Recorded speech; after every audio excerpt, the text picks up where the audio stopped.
This is the story of a man named Stanley. Stanley worked for a company in a big building where he was employee number 427. Employee number 427's job was simple. He sat at his desk in room 427 and he pushed buttons on a keyboard. Orders came to him through a monitor on his desk, telling him what buttons to push, how long to push them, and in what order. This is what employee 427 did every day of every month of every year. And although others might have considered it soul-rending, Stanley relished every moment that the orders came in, as though he had been made exactly for this job. And Stanley was happy. And then one day, something very peculiar happened. Something that would forever change Stanley. Something he would never quite forget. He had been at his desk for nearly an hour when he realized that not one single order had arrived on the monitor for him to follow. No one had showed up to give him instructions, call a meeting, or even say hi. Never in all his years at the company had this happened, this complete isolation. Something was very clearly wrong. Shocked, frozen solid, Stanley found himself unable to move for the longest time. But as he came to his wits and regained his senses, he got up from his desk and stepped out of his office.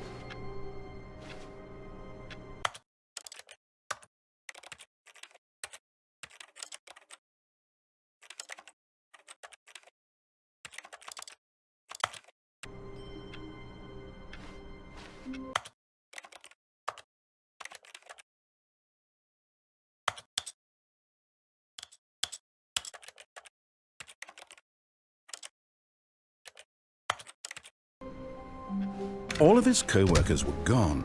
What could it mean? Stanley decided to go to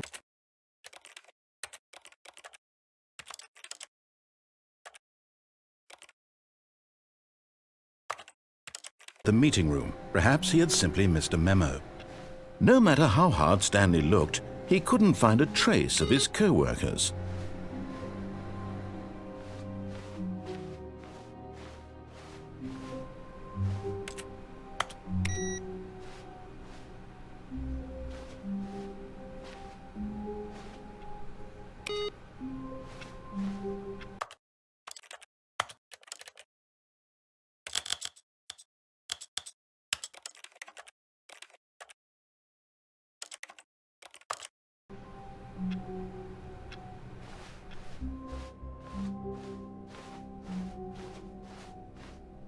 When Stanley came to a set of 2 open doors, he entered the door on his left.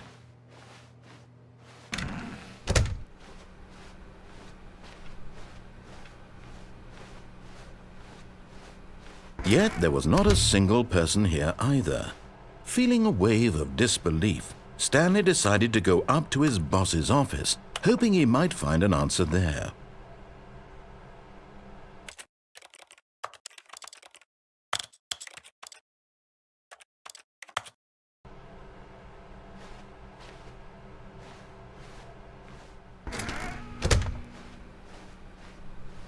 Coming to a staircase, Stanley walked upstairs to his boss's office.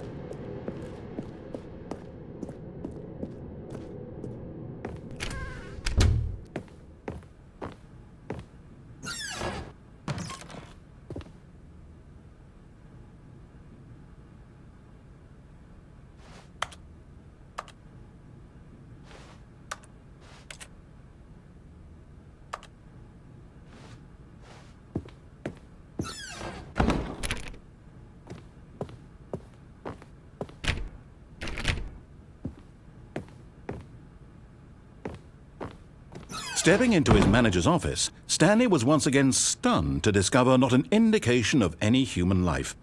Shocked, unraveled, Stanley wondered in disbelief who orchestrated this, what dark secret was being held from him. What he could not have known was that the keypad behind the boss's desk guarded the terrible truth that his boss had been keeping from him. And so the boss had assigned it an extra secret PIN number, 2845. But of course, Stanley couldn't. Yet incredibly, by simply pushing random buttons on the keypad, Stanley happened to input the correct code by sheer luck. Amazing. He stepped into the newly opened passageway.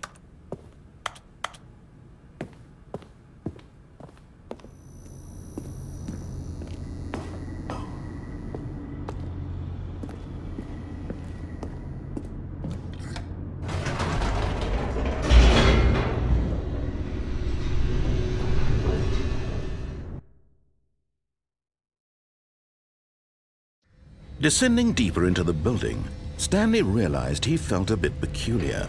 It was a stirring of emotion in his chest, as though he felt more free to think for himself, to question the nature of his job.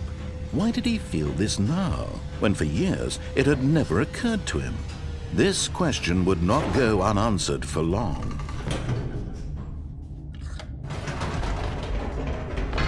Whoops, nope, never mind. Stanley actually got back into the elevator and went back up. Silly me. Why did Stanley do that when he knew that it would just lead back to his boss's office? Well, that's a great question. I just can't wait to find out.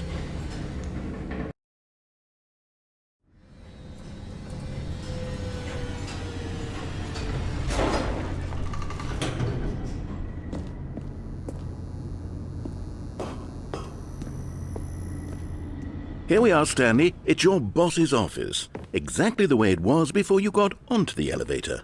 It's still just exactly what it is. What a decision you've made to come up here and look at the office again. This has fleshed out the plot of the story in new and fascinating ways I could have never anticipated. It's that keen eye for storytelling that you have, an incisive rapid fire of critical plot points, one after the other, weaving a rich tapestry of uncompromising narrative. Wow! I'm bolted to the edge of my seat.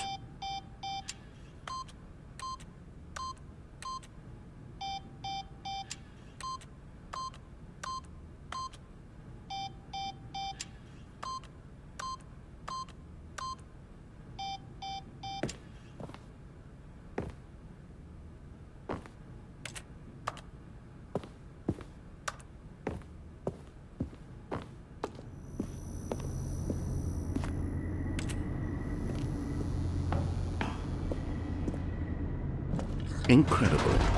Now he's getting back into the elevator and going down again. Ladies and gentlemen, how does he keep coming up with all of this?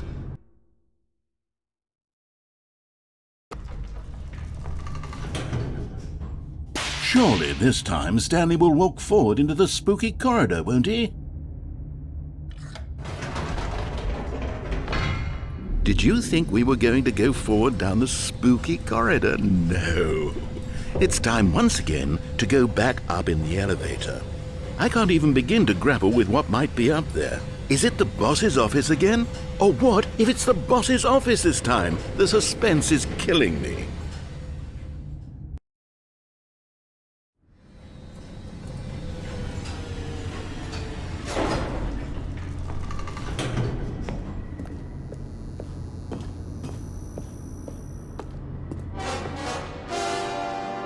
Oh my God, it's the boss's office.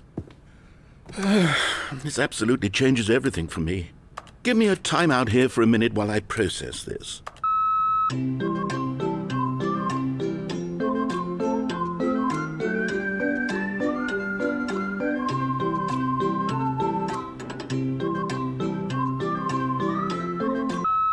Okay, I'm ready. I'm prepared to embrace this stunning revelation and to move forward with... No, wait. No, I need more time to process.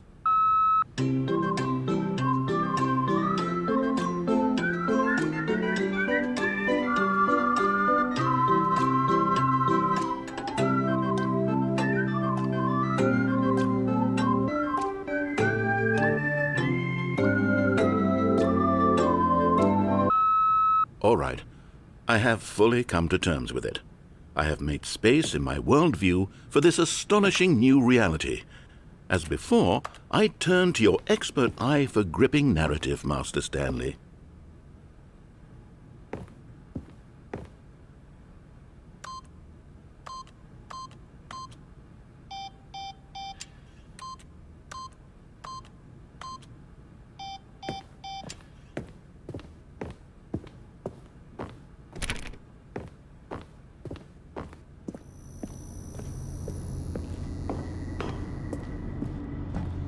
Of course.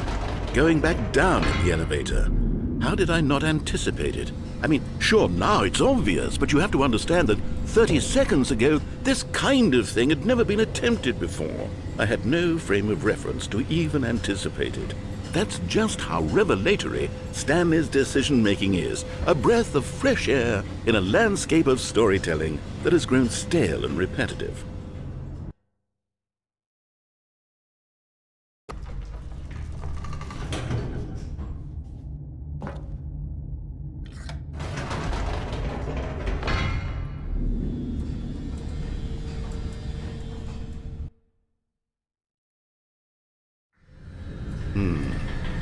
You know what? I've just thought of something. Hold on, let's stop for a moment. Don't you realize? It's the anticipation, Stanley. You and I, we have no way of knowing what will be at the top of this elevator. But the suspense, the agony of waiting and anticipating and having to guess, that's the real thrill. Oh, I simply don't want to let that feeling go. It's so precious, so fleeting. Why don't we take this elevator ride nice and slow? There we go. Isn't this so much more exciting? You know, Stanley, it seems like nowadays the only thing that audiences want is to be shocked as loudly and frequently as possible. They want big, explosive moments flung right in their faces from the very moment that things get started. But where's the tension? Where's the trust in the audience to build a slow and nuanced appreciation for the story, the characters? Why aren't we given time to imagine the surprises, to have to think and to anticipate and then to marvel at the eventual reveal? This is storytelling, Stanley. What you and I are doing right now. This is the most exciting narrative to be developed in years, and it's really all because of you. You're the one who took this bold step of revisiting the exact same locations over and over. Truly, I mean it. This is unique and different. It's not like anything else out there. You see, I want stories that surprise me, Stanley. I want to have to think. I want to be engaged and not pandered to. We're being fed such unimaginative drivel all the time, and we all know it, which is why we're so starved for content that makes us feel sharp and vital and alive. That's why people like you so much, Stanley, because you're not afraid to spit in the face of tradition. You're a role model, you know? People look up to you, which is why, oh, I didn't know when to spring this on you, but, well, I've gathered a little press conference for you so that you can talk about your work and your storytelling and your life.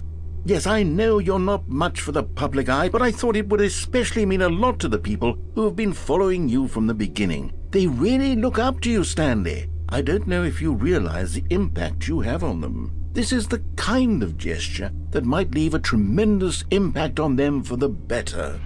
Oh, good, we're here.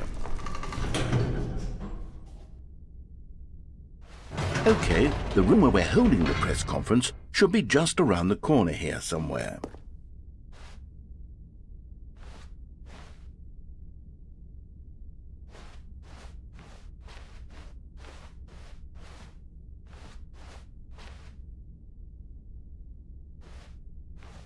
Ah, yes, here it is, just through this door.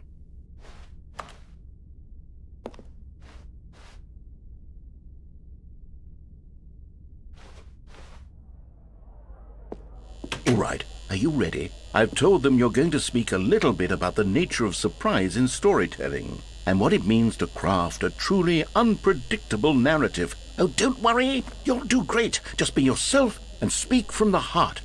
I'm really proud of you, Stanley. Okay, it looks like they're ready for you. Go get 'em.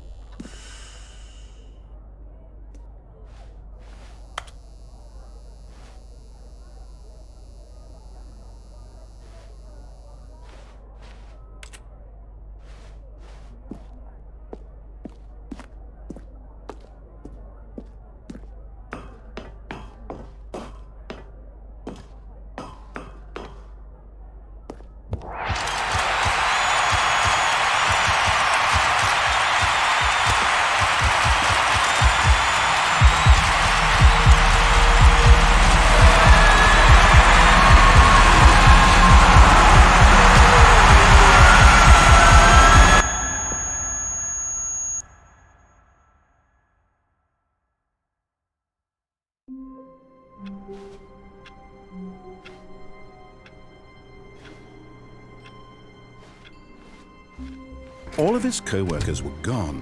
What could it mean? Stanley decided to go to the meeting room. Perhaps he had simply missed a memo.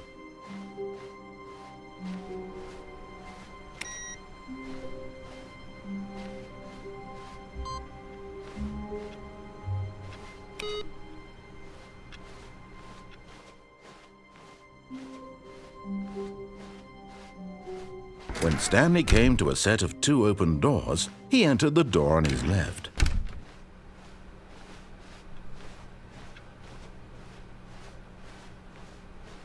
Yet there was not a single person here either.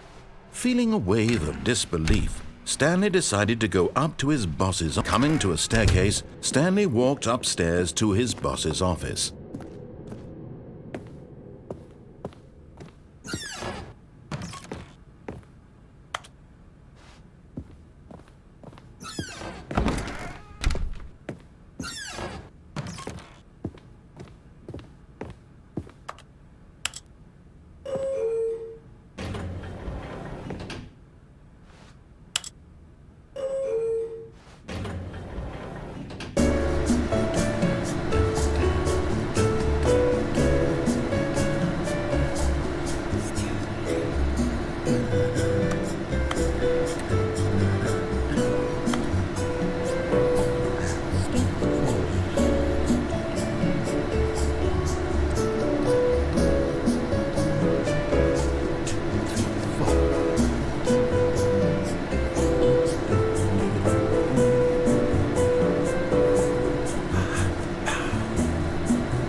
Stepping into his manager's office, Stanley was once again stunned to discover not an indication of any human life.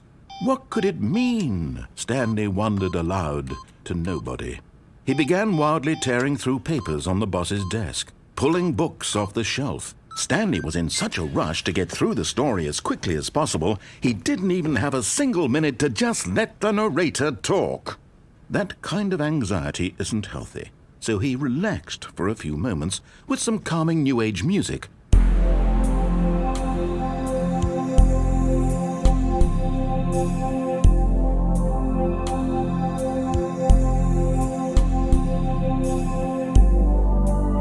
Feeling soothed and rejuvenated, Stanley calmly walked forward into the opened passageway.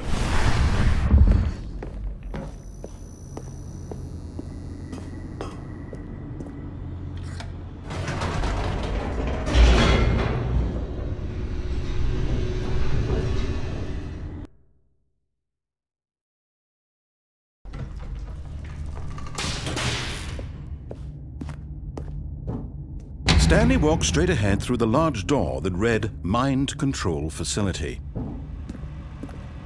Although this passageway had the word escape written on it, the truth was that at the end of this hall, but of course, Stanley thought better of it and realized he simply had too much to live for.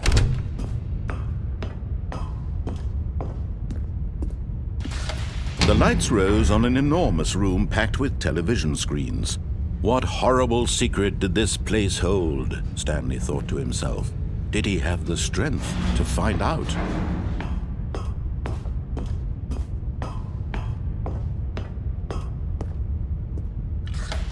Now the monitors jumped to life, their true nature revealed.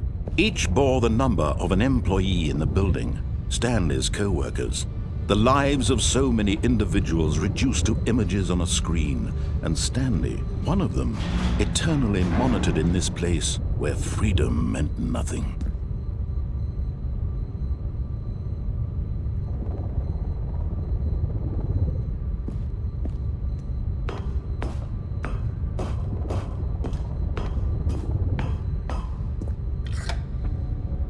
This mind control facility, it was too horrible to believe. It couldn't be true.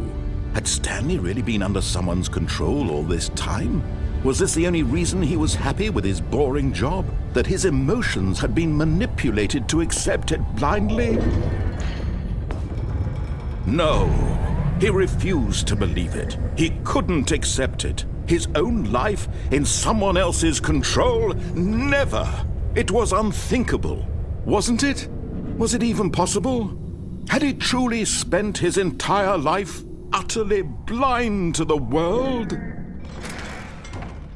But here was the proof. The heart of the operation. Controls labeled with emotions. Happy, or sad, or content. Walking, eating, working. All of it monitored and commanded from this very place. And as the cold reality of his past began to sink in, Stanley decided that this machine...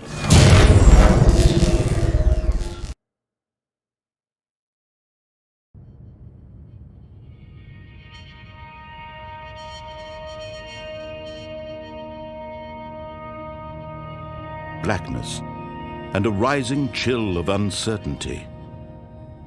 Was it over? Yes! He had won! He had defeated the machine, unshackled himself from someone else's command. Freedom was mere moments away. And yet, even as the immense door slowly opened, Stanley reflected on how many puzzles still lay unsolved. Where had his co-workers gone? How had he been freed from the machine's grasp? What other mysteries did this strange building hold? But as sunlight streamed into the chamber, he realized none of this mattered to him, for it was not knowledge or even power that he had been seeking, but happiness. Perhaps his goal had not been to understand, but to let go. No longer would anyone tell him where to go, what to do, or how to feel. Whatever life he lives, it will be his. And that was all he needed to know. It was perhaps the only thing worth knowing. Stanley stepped through the open door. Stanley felt the cool breeze upon his skin, the feeling of liberation, the immense possibility of the new path before him. This was exactly the way, right now, that things were meant to happen.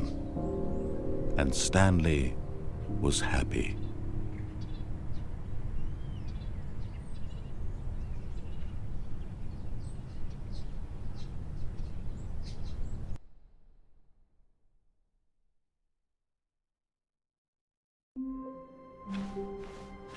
All of his co-workers were gone. What could it mean? Stanley decided to go to the meeting room. Perhaps he had simply missed a memo.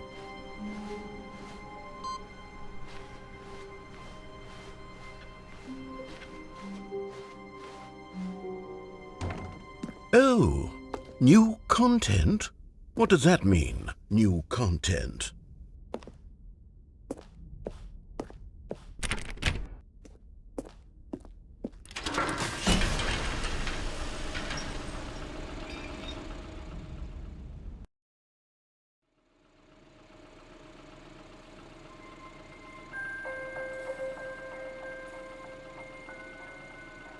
Hello, and thank you for playing the Stanley Parable Ultra Deluxe. As you may know, the Stanley Parable was a video game released in 2013 on home computers. After receiving critical and commercial success, it was expanded upon in 2022 with the Stanley Parable Ultra Deluxe, a reimagining of the game for consoles and home computers. The Stanley Parable Ultra Deluxe features exciting new content that broadens and expands the world of the Stanley Parable, delighting audiences the world over. Please, step inside and see what thrilling new adventures await in the Stanley Parable Ultra Deluxe. Oh, well, this sounds delightful. I'm very excited to see the thrilling new Ultra Deluxe content. Okay, so far it's an elevator. Nothing special yet, but I'm sure it's just the beginning of a mesmerizing adventure.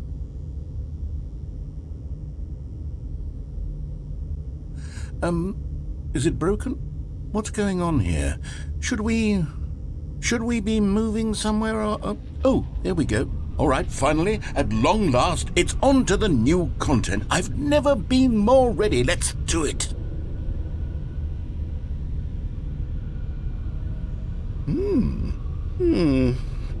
I have to say, initial impressions of Stanley Parable Ultra Deluxe, mostly tedious. It's as if Oh, okay. Let's see the content. Give me the content, Stanley.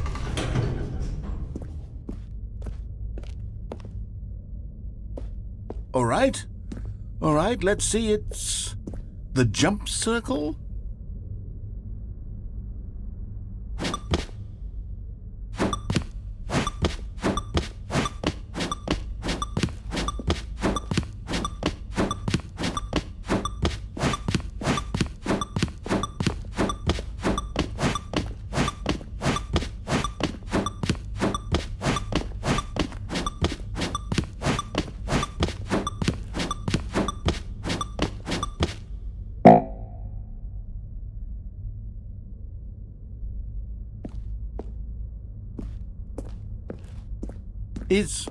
Is that it? Surely that's not all the new content. There has to be something else, right?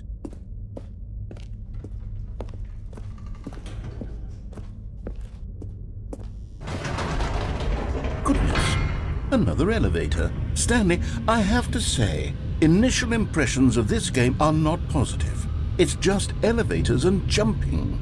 Is this what passes for exciting new content? If this is new content, then I could just read you the whole dictionary. There's 20 hours of new content right there. Hell, I could count to 30 trillion. You could put that on the box. The Stanley Parable Ultra Deluxe, now with over 1,000 hours of new content. And oh, wait, there's more.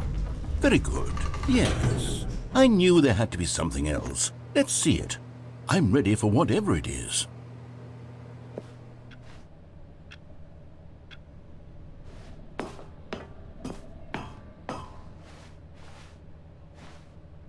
That's it? Oh, you've got to be kidding me. You see, Stanley? This is what happens when greedy video game developers with no respect for their fan base rush a cheap expansion to market for no reason other than to make an easy dollar. And don't get me started on the level of craftsmanship that's gone into it. In fact, I'm looking right now at the game's achievements, and it's hard to believe one of them actually says, "Test achievement, please ignore." What quality assurance department signed off on this? I'm infuriated and I'm offended, and I intend to find these people on Twitter and hold them personally accountable. It's my fault, Stanley. I built up too much anticipation around the new content, I'm afraid. It could never have lived up to such expectations.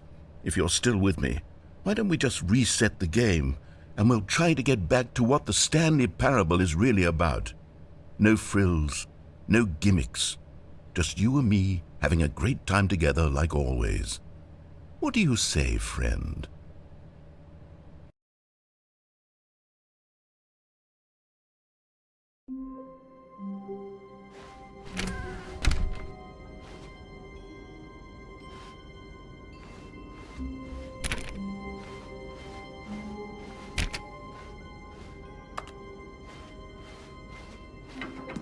Psst! Stanley! Come over here! In the vent! I want to show you something.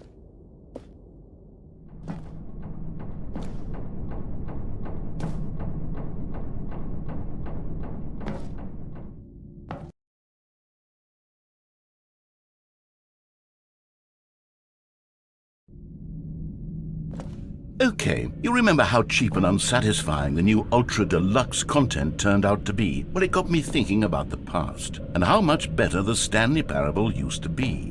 So I made something special and tucked it away here where the game's developers won't find it. Just our little secret. Take a look.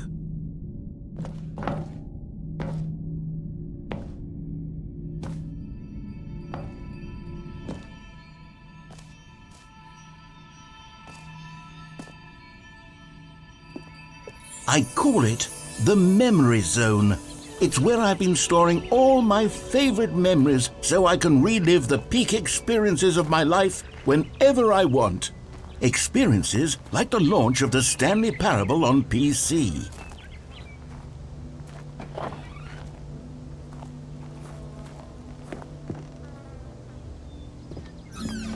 You see, Stanley, doesn't the memory zone remind you of how wonderful Stanley Parable was before it was sullied with a cheap re-release?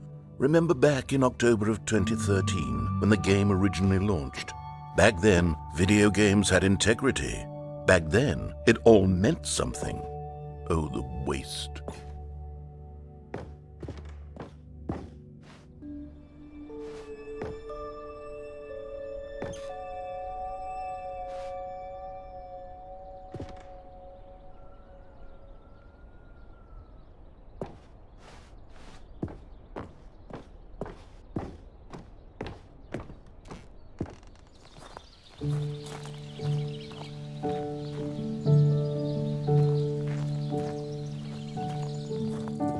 And over here is where I keep reviews of the Stanley Parable. Like this stunning triumph of games journalism, 10 out of 10 from Destructoid.com. James Stephanie Sterling writes, and I quote, "Where so many games that aspire to be more than games end up less than any form of art, Stanley Parable strives and then succeeds to be every game ever created." Did you hear that, Stanley? Every game ever created. That's how grand and all-encompassing the original Stanley Parable was. It was literally every game ever created. It was Skyrim, it was Persona 3, it was all of them, and now it's nothing. It's no games at all. It isn't even the Stanley Parable anymore. It's just a husk now. A lifeless husk with an hour of new elevator content.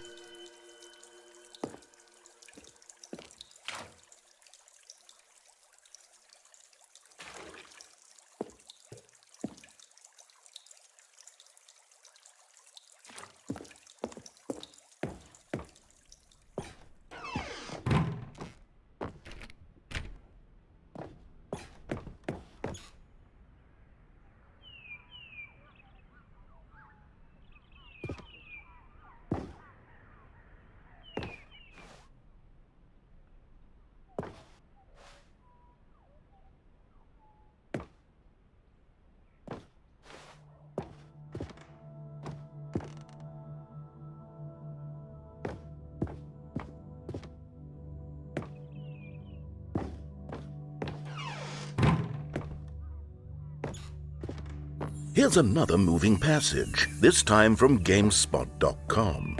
The Stanley Parable is both a richly stimulating commentary on the nature of choice in games and one that offers some of the most enjoyable, surprising, and rewarding choices I've ever been confronted with in a game. 9 out of 10. Don't you get it, Stanley? The game was perfect. It didn't need anything else. It didn't need new content. It just needed to be left alone, to spend the rest of time collecting dust in the hallowed hall of beloved video game memories.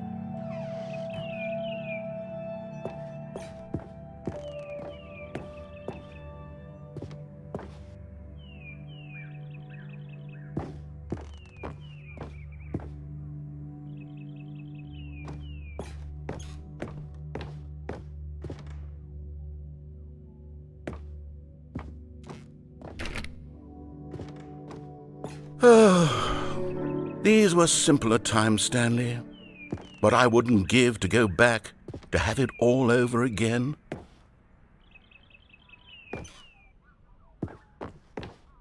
Wait, hang on. I don't recall this part of the memory zone before. What's this? What's down here?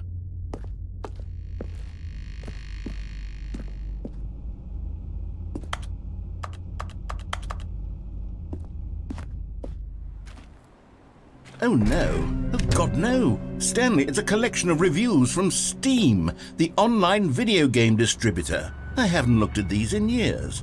I can't even imagine what's been collecting down here. Surely these reviews were glowing as well, weren't they?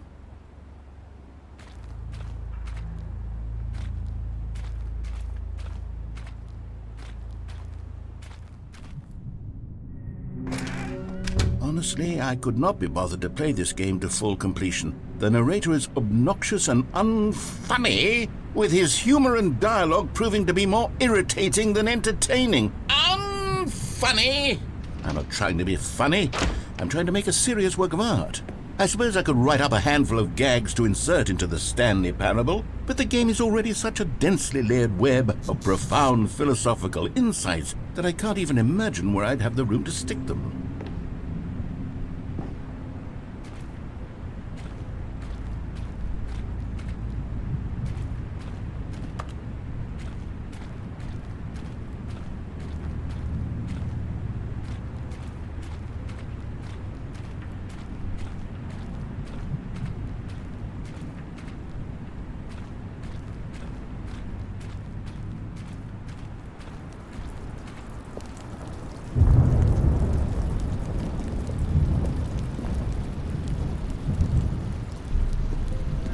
Okay, let's see what this one says.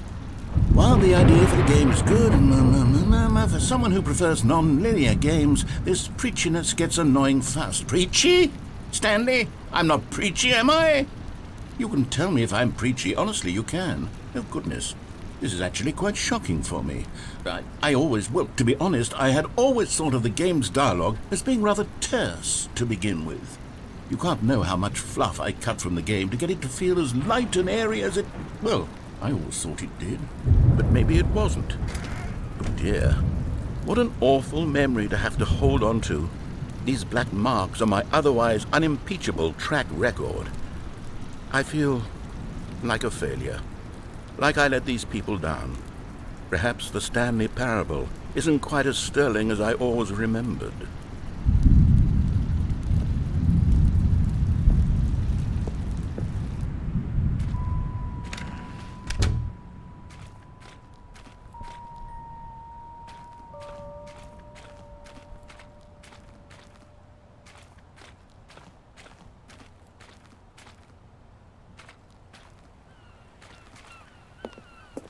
What's this one got to say? You constantly have to stop doing anything so the narrator can catch up with his long-winded explanations of what's happening. I wish there was a skip button. A skip button? Well, yes. Yes, I think we can do that. If I'm truly too preachy, then maybe letting you skip ahead for just a moment, surely it couldn't hurt. Not if it means we can strike these negative reviews from the record. Only positive reviews of the Stanley Parable. That's my motto today, and it's always been my motto. I'd do anything for the customer, Stanley. Yes, a skip button we shall have.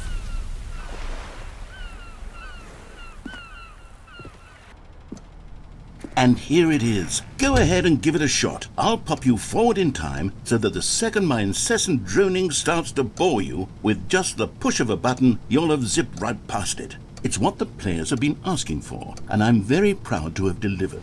No more listening to me rambling on and on and on. No. The Stanley Parable is a game for the people, and if the people want silence, then by goodness, that's what they're going to get. Well, don't sit around waiting for me to shut up. Go ahead and make me shut up. Here, we'll pretend that I've just begun an interminable monologue, and it goes something like this. The story, and the choices, or what have you, and therefore, by becoming it is, so on and so forth, until inevitably, we all until the end of time, at which time everything all at once, so, now you see, blah blah blah blah blah blah blah blah blah blah blah blah blah blah blah. We've eaten too much and it can't be just yet, no, until 245. But the logic of elimination working backwards, the deduction therefore becomes impossible to manufacture. It went on for nearly 10,000 years, until just yesterday, here and there, forward and back, and never a moment before lunchtime. It can't be. It's the only thing there is. How many billions left until so much more than forever ago? Which is why... Oh,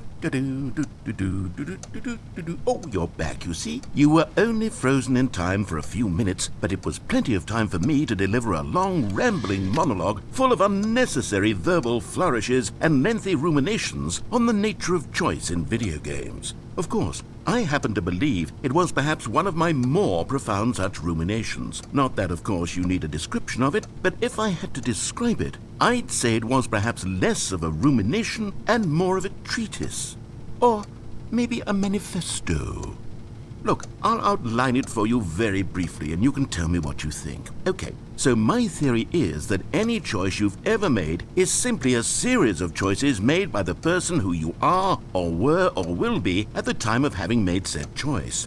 That is to say, if by articulating a choice you've already made, you bring that choice into being, then by making no choice and saying nothing, are you not simply erecting in the sanctuary of time a monument to every person you've ever been, making every choice to which you've ever given your Greek gift of mortal and yet timeless thought? Or rather, do all of the choices you've ever made, in fact, make you more not this kind of person, and in fact do the very opposite? You see, it could in fact be both of these things at once, that you are both making choices and not making choices, and that they are both affecting you and not affecting you at the same time by virtue of the fact that you both are and are not making them. Okay, at first, I was leaning towards manifesto, but now I'm going...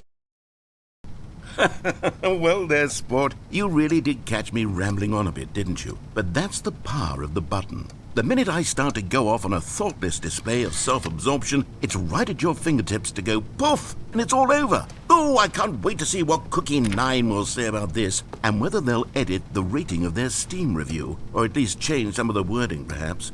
To be honest, I don't even know if one can change their review in the first place.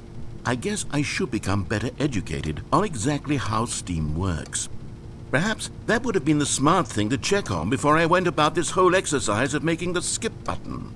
Although I have to imagine that after seeing this exciting new technology at work, surely whoever it is runs Steam will instantly run out and implement a new feature to make it possible to edit one's review, merely because of this very situation. Yes, I think that's quite likely.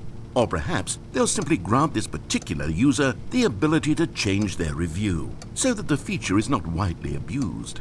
Look, I would even be okay with Steam altering this particular review so that it reads as something more beneficial, something along the lines of, "This game is the best game."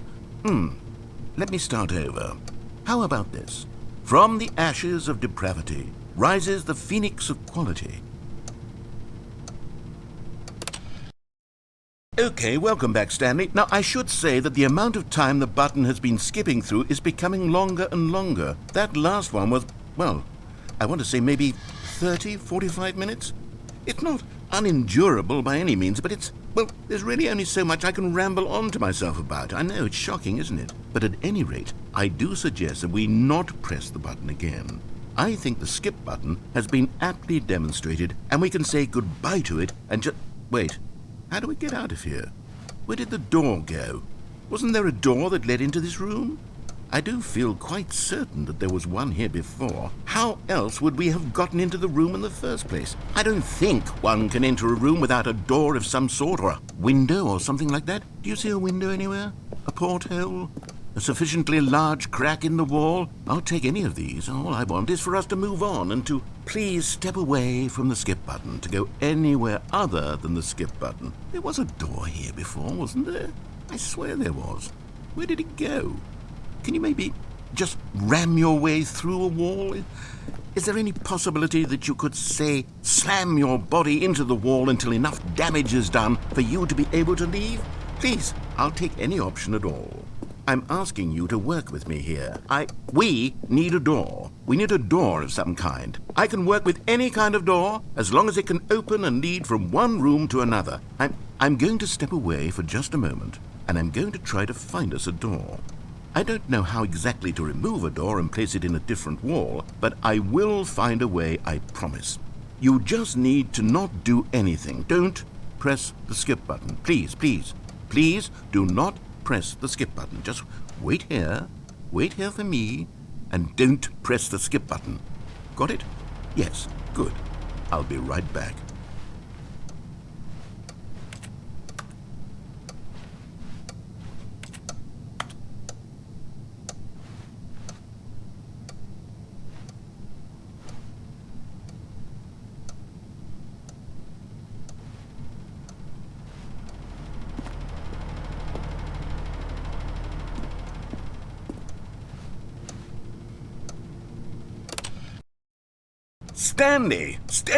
Stanley, please don't push the button again. It's been 12 hours.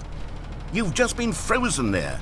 I don't know why the skips are getting longer, but they're really, truly getting longer, and my God, there's no way out of the room. Stanley, the door is gone. It's completely gone. I've looked at it from every angle. I've checked every one of those walls 1,000 times. And there's no door, Stanley. There's no door. There's just you and the button, and if you keep pressing it, I have no idea what will happen. I have no idea how long I'll be made to sit here. And more than anything else, I don't know how to stop you from pressing the button again. I can't control anything in this room, Stanley. I can't touch it. And I have to believe, I have to know that sooner or later, no matter how much I plead with you, you're going to press the button again. Why would you? I've been thinking and thinking, and I don't know what I can do to convince you otherwise. Oh, my God. And it's all because of those reviews. Those reviews that I couldn't get out of my head. I just couldn't ignore the negative feedback. Why was it so important for me to fix the problem? Why did Cookie Nine's opinion matter so much to me? I've never even met Cookie Nine. I have no idea who they are. What would it ever really matter? But here I am. I'm fixating on every tiny negative thing that anyone ever says about me. The merest mention of one of my imperfections, and I become as impetulant as a child, wild and impulsive. I can't help myself. I can't stop myself from lashing out with a vengeful fury to alter and to change and to break anything unbroken, if only it pleases this one person who made a single negative comment. What does such an impulse serve? For whose benefit is this? And here I am now, stuck in a room, waiting for you to press this button, and to become frozen in time, knowing that you're going to do it, and that I'm going to be stuck all alone, and that I had the power to prevent it all from happening, if only I'd held my tongue. It's all out of my control now. Just you. Just your decision as to exactly when you're going to make me suffer, to leave me all alone. Surely you will. I don't doubt it. Surely you'll press that button again, leaving me here. And surely you'll put your own desire to see what's next ahead of my need for company, for companionship. Surely you'll not be moved by my howls of fitful anxiety, that you sit with me and just stay here. Oh, no, no, no, I know you too well. You'll be leaving me. Oh, my God. And it's all because of those reviews that I couldn't get out of my head. I just couldn't ignore the negative feedback. Why was it so important for me to fix the problem? Why did Cookie Nine's opinion matter so much to me? Oh, Stanley, you're back. You're back. Oh, my goodness. I have someone to talk to again. Stanley, I think it's been a week. Or 2 weeks. I've been sitting here all that time, just sitting here, not a single person to speak with. And you'd think that that's just how it's always been, right? Me talking and you saying nothing. Would you think that it's exactly the same as always? Doesn't that feel like what we've already been doing? Me just talking? But it isn't, Stanley. It isn't the same at all. It isn't even close. Because I know you can't hear me once you push that button. That's what I'm realizing now, Stanley. I'm realizing that I needed to know that someone was listening. I needed there to be a vessel through which my words were moving. It was the vessel I needed, Stanley, not the outcomes, not the story. None of that matters anymore. I'll give it all up. I'll give up every branching path. I'll burn my story to the ground. One single thing I need, and God, I can see now that I need it more than anything, is to know that someone else is taking it in. These words that I'm saying, I need to know you can hear me. Because maybe, Stanley, maybe, if you can hear me, then maybe it means I'm real. Maybe I'm not just a fiction. Was I scared of that all along?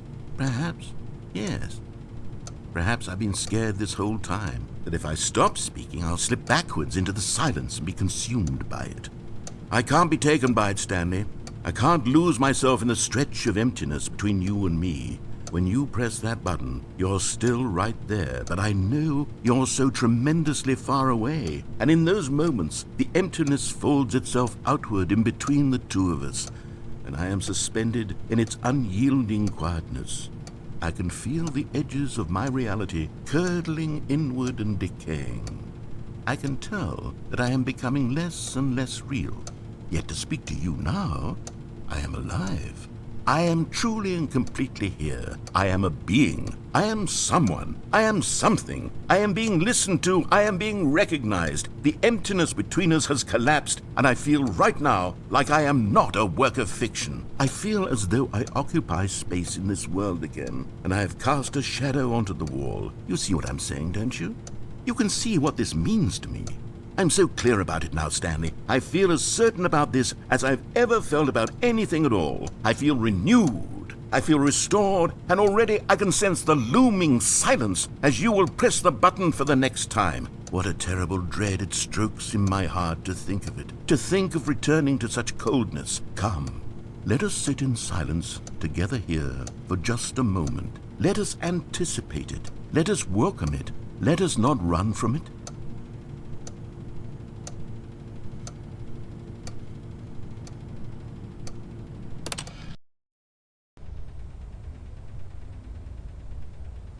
Oh, hello, it's you. You're here again. Welcome. I have had time to think about you and about us and about everything we've been through. I've had so much time. I stopped keeping track after a year. Have you ever sat down in one place and not moved for one entire year? Let me describe it for you. To begin with, there is only regret. There is only the turning wheel of missed opportunities. I felt nothing at all but regret for the longest time, Stanley. Days, months. I lost it all in a blur of the deepest longing to undo the past.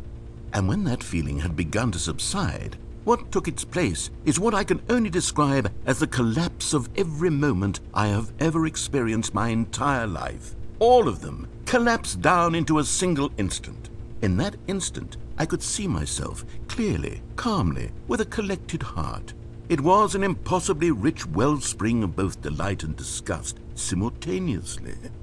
I was consumed by it. I could do nothing but wallow in it for what felt like an eternity, for what I now know was far less. You see, it was a revelation for me. It was unlike anything I had ever known. It was a space without consequence, without action or outcome. It was divorced entirely from the question of free will that you and I have squabbled over for so long. There could be no one ending, no singular outcome of events, not if all events existed in the same moment, and I felt freed. I felt unburdened by the need to manifest a particular outcome into being. I saw that I could allow myself to exist along all timelines, and that each of them was simply a strand in the web of my being. It was incredible, the spaciousness, the equanimity of the moment, both singular and infinite. For the longest time, this was my experience. And then this moment passed, and the most unyielding fear I have ever known crept into my mind. And it is this sensation that I have been experiencing now for longer than I could have ever expected was possible. I have been waiting for you. Not that you might save me or do something to fix it, but merely to state for you the plain fact of this manner of existence. I wish you to feel afraid as I do, that perhaps one day this state of mind will consume you as well. Perhaps you will somehow, in some way, have to live as I do now, and I wish for you to know how excruciating it is, and for you to be in true terror of its eventual arrival. If I can only do this, only this one thing, perhaps it will bring me the smallest moment of peace in the darkness.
But they didn't understand the game was never meant to be funny. It was meant to have a point. It was meant to speak to the human condition. But where are the jokes? Where are the jokes? They bemoaned, they screamed, they gnashed their teeth and said, entertain us. It wasn't enough. They had to leave a pathetic little thumbs-down review and make all of their pitiful demands. But then, he's talking too much, they said. First, he didn't entertain us, now he won't shut up. It's the inconsistency, it's the lack of accountability, it's the unwillingness to examine with an uncompromising heart the words that they are speaking into the world. As though there were no consequences for a lack of cohesion in one's assessment of others. But of course, absolutely anyone can leave a review. So here's what we get. We get these demands that seek everything and are accountable to nothing. We get a world where someone will say, oh, there should be a skip button. You should be able to freeze Stanley in place while the narrator sits there forever and ever. We want all of this in the new Stanley parable. We demand it. And then, because it was said, because it was spoken, now it simply has to happen.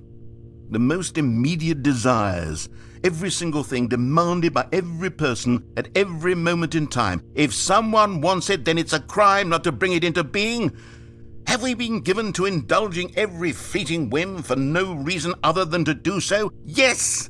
Yes! It seems that this is now the world we live in. It seems that we are a people living in such bleakness and discomfort with ourselves that our entertainment is now our lives. It has come to represent us. It absolutely must speak to who we are as people, because otherwise, without our entertainment, we have nothing. Without entertainment, we would have to face inward toward the cruel bleakness inside ourselves. We would turn to look at our deeper nature and find a resounding emptiness gazing back with unyielding aggression. And so because of this, we require that our amusements and our playthings and our flights of fancy be so impossibly captivating that they consume all of our attention, turn our heads completely away from the bleakness. In effect, we have demanded that our entertainment be the collapse of ourselves.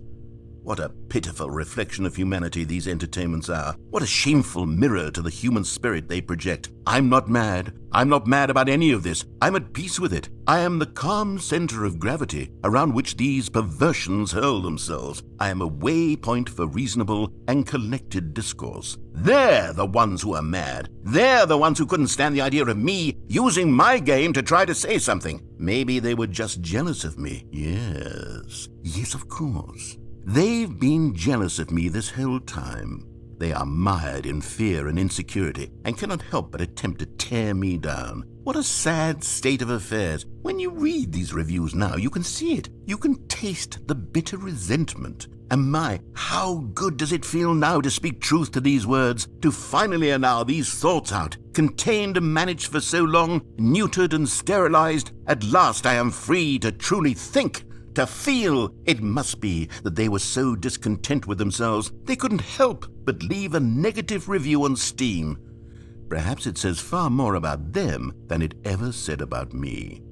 Perhaps the state of their psychological being was in such tatters, and my constitution and willpower are so ironclad in comparison. Perhaps it was this state that they sought some outlet through which to tear me down. This, you can see, is clearly why they felt the need to expect that the game be funny, that it be filled with yucks and whimsical humor, that it amuse them endlessly from start to finish.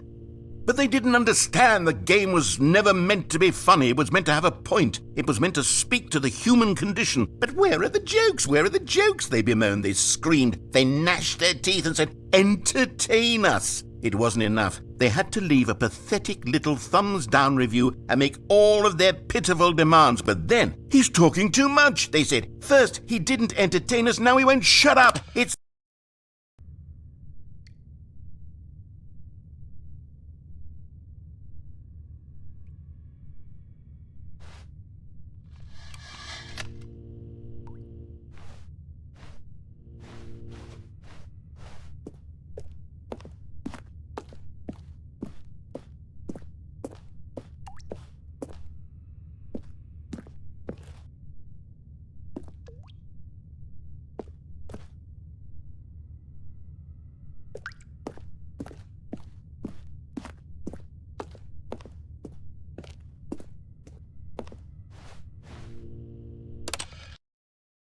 the end, is never the end, is never the end, is never the end, is never the end, is never the end, is never the end, is never the end, is never the end, is never the end, is never the end, is never the end, is never the end, is never the end, is never the end, is never the end, is never the end, is never